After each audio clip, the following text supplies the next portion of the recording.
Assalamualaikum warahmatullahi wabarakatuh. Alhamdulillahirabbil alamin. Segala puji dan puja kita panjatkan kepada Allah Subhanahu wa taala. Alhamdulillah kita masih diberikan oleh Allah nikmat iman, nikmat Islam, nikmat kesehatan dan nikmat kesempatan. Salawat dan salam semoga tercurah kepada junjungan kita Nabi besar Muhammad sallallahu alaihi wasallam.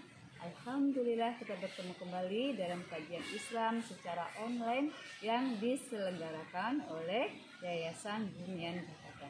Baik, agar kajian ini mendapatkan berkah, rahmat dan ridho dari Allah Subhanahu wa taala, kita buka sama-sama membaca basmalah.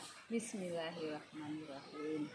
Adapun tema kita hari ini adalah harta dalam Islam, ya. Mudah-mudahan kajian yang singkat dan sederhana ini bisa bermanfaat. Nah, kita bahas mengenai harta dalam Islam. Ini ada beberapa yang akan kita bahas hari ini. Yang pertama, bicara masalah harta dalam Islam adalah kita berbicara dari mana harta itu kita peroleh dan untuk apa harta itu kita belanjakan. Nah, yang pertama dulu nih, dari mana harta itu kita peroleh? Nah, kita mencari harta itu adalah mencari harta yang halal dan baik. Ya, mencari harta halal dan baik. Ketika kita berusaha, kita berikhtiar, kita bekerja, kita harus mencari penghasilan, ya, pendapatan, harta yang halal dan yang baik. Jadi dalam Islam sangat dilarang, ya, dilarang kita mencari harta yang haram, ya. Jual beli harta yang haram juga diharamkan. Misalnya apa? Misalnya menjual beli minuman keras, ya.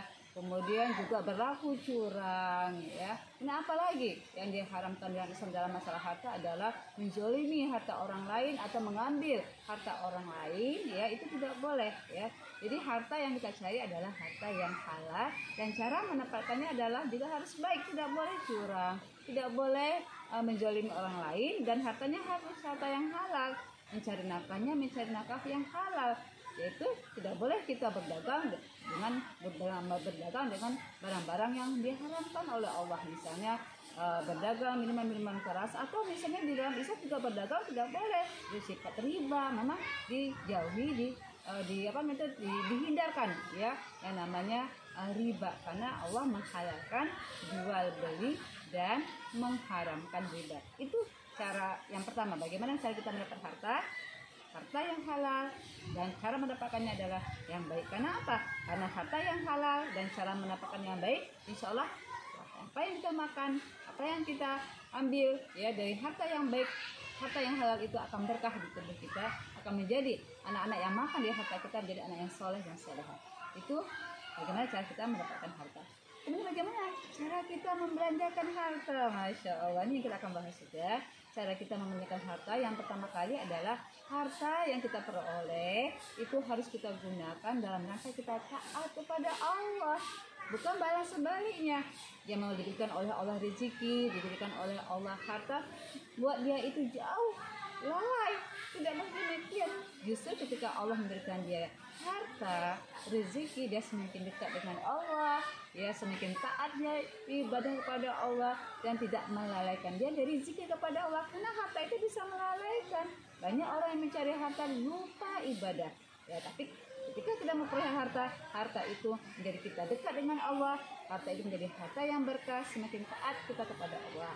Yang kedua, bagaimana kita memanjakan harta? Itu memanjakan harta adalah kita harus memberikan kepada orang-orang yang di tanggungan kita. Misalnya sebagai seorang suami, dia mencari harta atau nafkah, dia memberikan nafkah, ya, kepada istri dan anak-anaknya. Nah, itu merupakan suatu hal yang luar biasa di dalam Islam. Faedahnya, keutamaannya, pahalanya sangat besar ketika dia bekerja mencari harta, dan harta itu dia pergunakan untuk membiayai, untuk menafkahi istri dan anak-anaknya.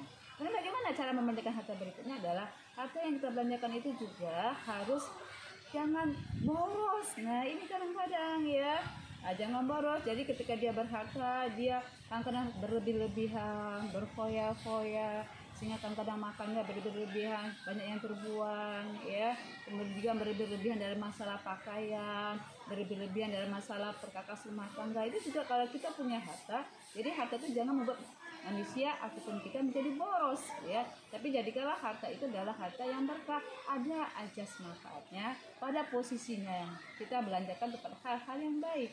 Nah, kemudian juga bagaimana kita terhadap harta itu juga harus kita infakkan, kita sedekahkan. Nah, masya Allah, apalagi kalau sudah mencapai ukuran untuk harus dikeluarkan ya. Jadi misalnya zakat harta harus dikeluarkan zakat harta kalau sudah sampai nisabnya ya, dan sudah sampai nisabnya ya, ukurannya harus dikeluarkan. Jangan kita menjadi bakhil. Nah, ini kan harta saya bekerja keras ini, jadi saya mengeluarkan urusan saya. Tidak demikian. Islam mengatur ketika kita mendapatkan harta itu semuanya dari Allah ya. Nah, makanya karena itu datangnya dari Allah, ketika harta kita sudah memang masanya ada ukuran-ukuran yang harus dikeluarkan zakat hartanya, keluarkan zakat harta atau zakat malnya, zakat ya. Kemudian juga kalau bulan Ramadan, keluarkan zakat fitrahnya. Nah, setelah hal-hal yang sifatnya wajib kita keluarkan, harta juga kita keluarkan dalam bentuk infak, sedekah. Jadi jangan kita bakhil ya untuk hal-hal yang berbau mewahan. Kita tidak segan-segan ataupun terlalu berlebihan ingin mengeluarkannya. Tapi untuk kita berinfak, kita bersedekah, kita kadang-kadang mikirnya banyak, mikirnya panjang, mikirnya tuh sayang mengeluarkan, padahal sebenarnya apa yang kita infakkan, apa yang kita sedekahkan itu adalah harta kita yang sebenarnya. Yang kita makan, pakaian yang kita pakai itu makanan akan menjadi kotoran, pakaian akan menjadi usang, dia rusak. Tetapi ketika kita diberikan oleh Allah harta itu ada yang kita berikan kepada yang tanggungan kita ya, merupakan satu kewajiban kita sebagai seorang kepala keluarga atau suami, tapi juga kita bisa memberikan dalam bentuk infak, sedekah pada orang-orang sekitar kita, fakir miskin, anak yatim, dan orang-orang duafa lainnya. Kemudian apalagi yang harus kita lakukan bicara masalah harta itu juga jangan membuat kita itu lupa kepada Allah ya. Jadi ketika kita mencari harta tadi ya, harta tersebut kita pakai dalam rangka tadi taat pada Allah dan tidak melupakan Allah. Jadi jangan bakhil, jangan boros, kemudian jangan juga terlalu berfoya-foya gitu kan. Dia bekerja keras mencari hartanya, mencari keras dia bekerja, tapi setelah itu dia menghambur-hamburkan hartanya. Dia menghambur-hamburkan hartanya sehingga hartanya itu tidak ada manfaatnya. Jadi harta di tangan orang mukmin itu sangat bermanfaat. Mungkin itulah yang bisa saya sampaikan ya bicara masalah harta dalam Islam. Ya, mudah-mudahan yang singkat ini dan sederhana ini bisa mengingatkan saya dan mengingat para penonton semua, harta dalam Islam ya, harta adalah amanah. Tadi cara mendapatkannya harus halal dan baik, cara membelanjakannya adalah sesuai dengan syariat Allah ya. Dalam rangka taat kepada Allah, dalam rangka beribadah kepada Allah, kita memenuhi tanggungan kita, infak, bersedekah, jangan boros, dan jangan bakhil, jangan berlebihan. Tetapi jadikanlah harta-harta kita harta-harta yang berkah, harta-harta yang bermanfaat. Aku berarti kafala yang mencari kebenaran yang kedepannya dari Allah.